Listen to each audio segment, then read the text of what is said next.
Selamat pagi warga Gereja Toraja Mamasa Klasis Makassar. Salam jumpa kembali di pagi yang indah ini dalam serial Mana Gereja Toraja Mamasa Klasis Makassar. Salam sehat buat kita semua. Memulai seluruh aktivitas kita, baik kita tunduk sejenak untuk mendengarkan firman Tuhan. Tetapi sebelumnya mari kita satu di dalam doa. Kita berdoa. Kami bersyukur dan berterima kasih kepadamu Bapa di surga, karena segala kebaikan Engkau telah nyatakan dalam hidup kami, sampai kami dimungkinkan menikmati nafas kehidupan sampai saat ini. Tuhan, memulai aktivitas kami mau tunduk berserah pada otoritas kebenaran firman-Mu. Karena itu Bapa, kami mohon urapan Roh Kudus-Mu memberi kami hikmat, mengerti dan memahami kebenaran firman Allah, sehingga kami dimungkinkan untuk melakukannya dalam seluruh jalan hidup kami. Berfirmanlah kepada kami Bapa, di dalam nama Tuhan Yesus kami berdoa. Amin. Firman Tuhan pada pagi hari ini terambil dari 2 Korintus pasal 13 ayat yang kelima. 2 Korintus pasal 13 ayat yang kelima. Firman Tuhan berbunyi demikian, ujilah dirimu sendiri, apakah kamu tetap tegak di dalam iman? Selidikilah dirimu, apakah kamu tidak yakin akan dirimu bahwa Kristus Yesus ada di dalam diri kamu? Sebab jika tidak demikian, kamu tidak tahan uji. Demikianlah pembacaan firman Tuhan. Berbahagialah yang merenungkan Taurat Tuhan siang ataupun malam. Haleluya. Amin. Bapak, Ibu, saudara-saudara yang dikasihi oleh Tuhan Yesus Kristus,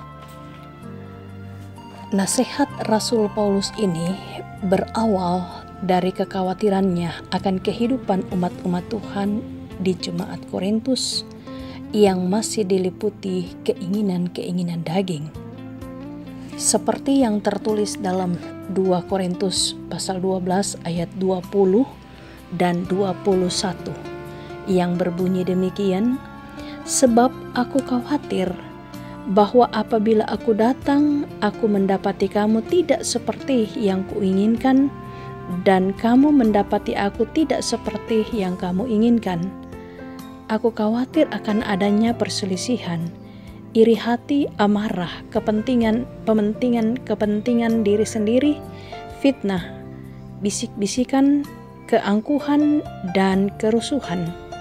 Aku khawatir bahwa apabila aku datang lagi, Allahku akan merendahkan aku di depan kamu, dan bahwa aku akan berduka cita terhadap banyak orang yang di masa lampau berbuat dosa dan belum lagi bertobat dari kecemaran, percabulan, dan ketidaksopanan yang mereka lakukan. Saudara-saudara, berdasarkan kekhawatiran Rasul Paulus ini, maka Rasul Paulus meminta kepada jemaat di Korintus untuk memeriksa dan menguji diri mereka untuk melihat apakah mereka benar-benar orang Kristen yang setia. Maksudnya saudara-saudara, Rasul Paulus adalah seperti yang kita lakukan saat kita mau check up kesehatan untuk mengetahui apakah ada penyakit dalam tubuh kita. Hanya dengan check up kita mampu mengetahui bahwa ada kolesterol, ada asam urat, ada penyakit yang akan kita rasakan ketika kita mengetahui bahwa hasil check up itu membuktikan ada penyakit di dalam darah kita. Saudara-saudara, demikianlah Rasul Paulus mengatakan untuk mendorong kita untuk melakukan pemeriksaan atau check up rohani terhadap diri kita sendiri. Check up rohani ini saudara-saudara tentulah kita akan lakukan berdasarkan kebenaran firman Allah dan kehidupan kita sehari-hari. Saudara-saudara yang kekasih di dalam Yesus Kristus, Rasul Paulus mengatakan bahwa aku khawatir akan adanya perselisihan, iri hati, amarah, kepentingan diri sendiri, fitnah, bisik-bisikan, dan keangkuhan serta kerusuhan. Hidup yang seperti ini, saudara-saudara, tentulah kehidupan yang tidak menghadirkan kuasa Kristus dalam kehidupan manusia. Mengapa, saudara-saudara? Karena Roh Tuhan tidak pernah menuntun orang untuk hidup dalam perselisihan, dalam iri hati, dalam amarah dan pementingan diri sendiri. Roh Tuhan tidak menuntun orang supaya hidup dalam keangkuhan dan kerusuhan. Tetapi Roh Kudus menuntun setiap manusia untuk melakukan apa yang baik, benar, dan berkenan di hadapan Allah. Hidup dalam kebersamaan, menjauhkan keinginan-keinginan daging, dan hidup dalam kerukunan persaudaraan yang rukun. Saudara-saudara yang kekasih di dalam Yesus Kristus, ketika kita bertanya bahwa apakah kita benar-benar adalah orang Kristen, saudara-saudara, hendaklah kita menjawabnya sesuai dengan apa yang telah kita lakukan. Yesus sudah mati untuk kehidupan lama kita. Ia sudah memaku di atas kayu salib perselisihan, iri hati, amarah, kedengkian, pementingan diri sendiri, fitnah, dan keangkuhan. Sudah dimatikan di dalam kematian Yesus Kristus. Dan Kristus bangkit untuk memberikan kehidupan yang baru. Itulah yang harus menjadi warna kehidupan kita. Kehidupan yang baru. Hanya dengan hidup yang baru dalam diri kita, yang hidup mengandalkan Tuhan, yang hidup meyakini bahwa Tuhan Yesus Kristus ada dalam diri kita, Yesus berkuasa dan memiliki otoritas dalam kehidupan kita, yang memungkinkan kita memiliki kesadaran yang terus bertumbuh, mengenal kehadiran dan kuasa Kristus dalam hidup kita. Sebab ketika kita hidup dengan mengandalkan Tuhan, sebab ketika kita hidup dan menyadari bahwa Kristus ada di dalam kita, maka kita mengetahui bahwa hidup kita ini adalah bait Allah. Di dalamnya Roh Kudus Tuhan bertahta untuk melakukan kehendak Bapa di sorga. Mari saudara-saudara, kita mengetahui dengan jelas bahwa kita adalah orang-orang Kristen yang sejati. Bukan sekedar Kristen. Jangan saudara-saudara menjadi Kristen yang penipu. Sebab ada banyak orang-orang Kristen merasa berbakti kepada Allah, merasa melayani Allah, merasa melakukan kehendak Allah. Padahal di balik semua itu, yang mereka tonjolkan adalah keakuhan mereka. Yang mereka tonjolkan adalah pementingan diri sendiri. Yang mereka tonjolkan adalah perselisihan, iri hati, amarah satu dengan yang lain. Saudara-saudara, Tuhan mau kita menguji diri kita. Kita menguji apa yang telah kita lakukan untuk Tuhan. Agar supaya dalam kehidupan kita aktif melayani Tuhan. Bukan supaya kita ditinggikan, tetapi supaya Tuhan Yesuslah yang ditinggikan. Jika kita tidak aktif berusaha untuk semakin dekat kepada Allah, maka pastinya lah kita sedang semakin jauh dari Allah. Jika kita tidak hidup di dalam Tuhan, maka kita tidak akan pernah tahan uji. Sebab setiap orang yang hidup di dalam Tuhan dengan mengandalkan Tuhan, merekalah orang-orang yang siap ditempa, dibentuk oleh Tuhan dengan berbagai tantangan hidup. Apakah kita akan bertahan seperti emas yang dimurnikan dan dibentuk sesuai dengan kehendak Allah?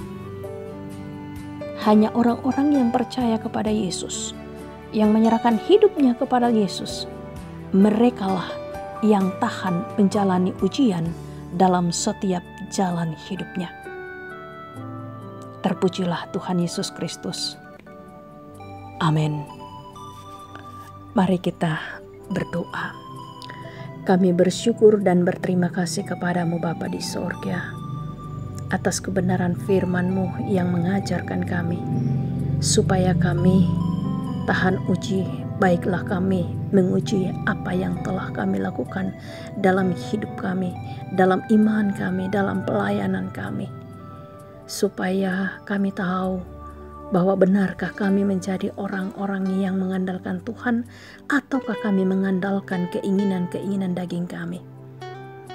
Ya Tuhan, tolong kami supaya kami tetap berlaku benar di hadapan Tuhan, meninggalkan kehidupan yang lama dan belajar mengenakan kehidupan yang berkenan di hadapan Tuhan. Ya Bapa, kami berdoa untuk Gereja Toraja Mamasa.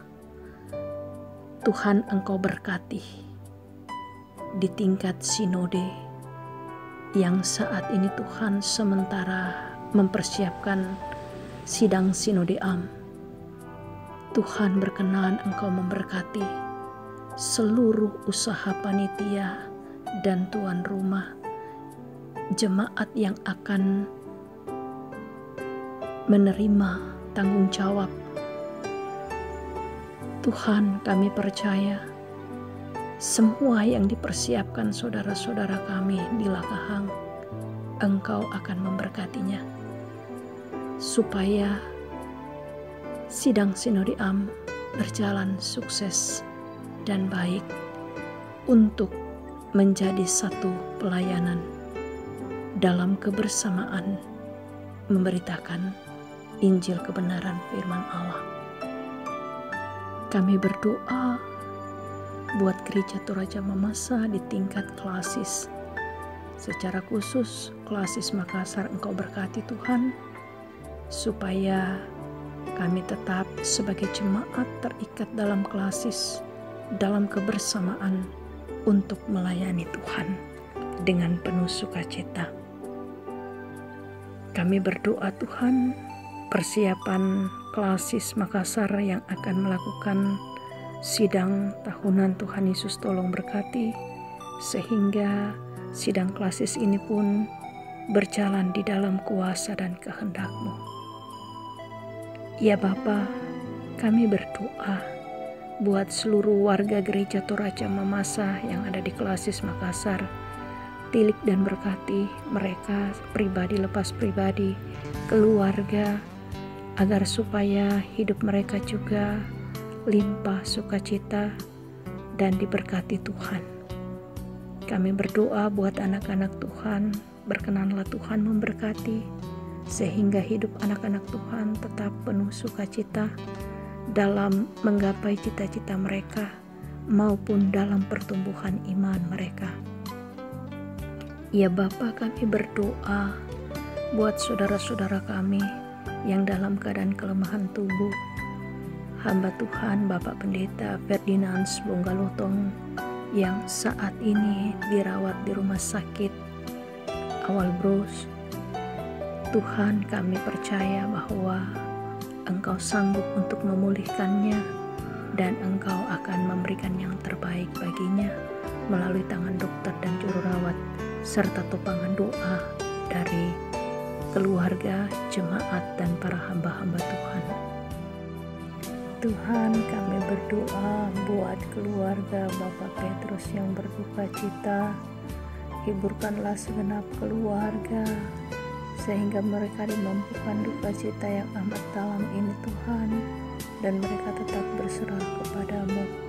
Kami percaya Tuhan Yesus bersama dengan mereka dalam duka cita yang mereka alami. Inilah doa kami Tuhan, yang kami bawa di dalam nama Tuhan Yesus, Tuhan dan Juru Selamat kami yang hidup. Tuhan, bangsa dan negara kami Engkau lihat, berbagai bencana alam terjadi. Tuhan, belum habis air mata dari NTT dan NTB, kembali lagi Tuhan terulang dalam bulan April ini Tuhan. Kapal selam 204 Nanggala yang tenggelam dan 52 kru kapal keluarga mereka berduka cita. Tuhan, kami percaya Engkau ada buat mereka untuk memberikan pegangan dan kekuatan. Kami percaya Tuhan Engkau hadir dalam hidup dan duka cita mereka. Dalam nama Tuhan Yesus kami berdoa dan berserah kepada Bapa di surga. Amin.